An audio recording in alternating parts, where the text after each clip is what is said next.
The building burns in London like a war zone. The Evening Standard photographer described the London apartment fire disaster as one of the most traumatic events he witnessed. Jeremy Selwyn, who has 30 years of experience as a field reporter, was at the scene and witnessed a 24-story Grenfell apartment building in London burn down on June 14, the Evening Standard reported.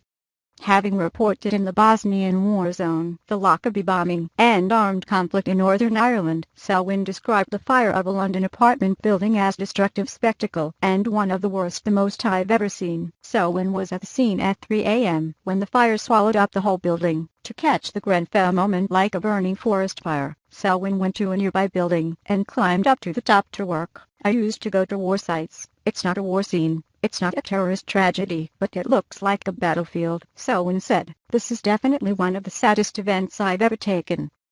I felt completely helpless when I heard the screams of those trapped inside the building, and for an hour or so, everything was quiet, and that was the worst time for me. All of it suddenly becomes unusually quiet.